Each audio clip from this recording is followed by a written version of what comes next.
आमिर साहब, सुबह से आप कवर करते रहे, देखते रहे, आपकी बातें भी हुई लोगों से। ये क्या हुआ है आज ऑपोजिशन के साथ एग्जैक्टली?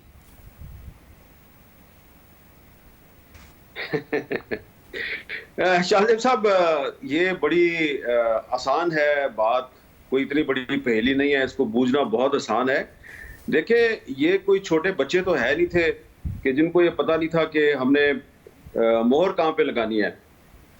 तो ये वोटिंग से पहले फारूक नायक साहब और शहरी रहमान साहबा, मौलाना ताऊ रहमान साहब, ये स्पेशली सेक्रेटरी इलेक्शन कमीशन के पास गए। इन्होंने उनसे पूछा, पूरा तरीका सीखा, किस रंग का बैलेट पेपर चेयरमैन के लिए होगा, किस रंग का बैलेट पेपर डिप्टी चेयरमैन के लिए होगा, कहाँ पे लगाना है। बताया इनको ये किया था कि जो खाना होगा उम्मीदवार का, उस खाने में आप कहीं भी लगा सकते हैं।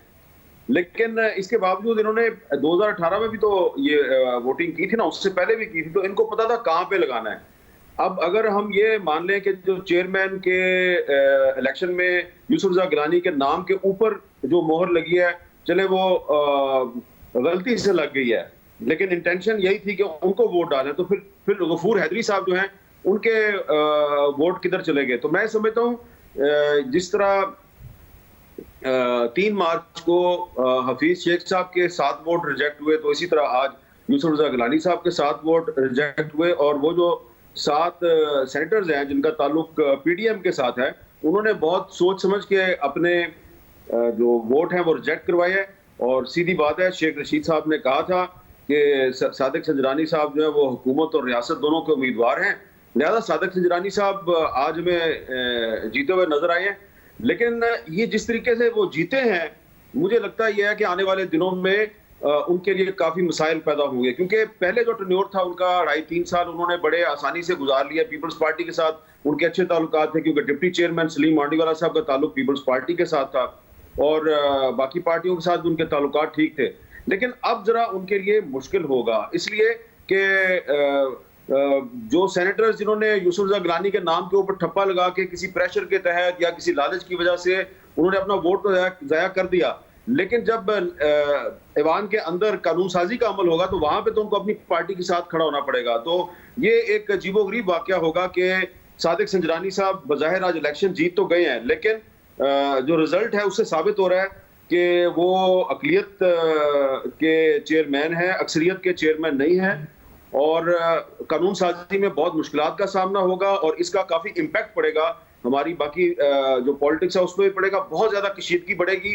और जो आज खुफिया कैमरों वाला वाकया हुआ है, ये भी इतनी आसानी से इसको दबाया नहीं जा सकता। तो मुझे लगता है कि आने वाले दिनों में पाकिस्तान की सियासत में कशीदगी में बहुत ज्यादा इजाफा हो जाएगा। वैसे मगर जैसा कि शेख रशीद साहब ने कहा था कि रियासती उम्मीदवार हैं संजरानी साहब, तो उनके जीतने से पीडीएम को एक वाज़े पैगाम नहीं मिल गया कि हुकूमत कहाँ खड़ी है और हुकूमत के लिए रियासती सपोर्ट कहाँ खड़ी है?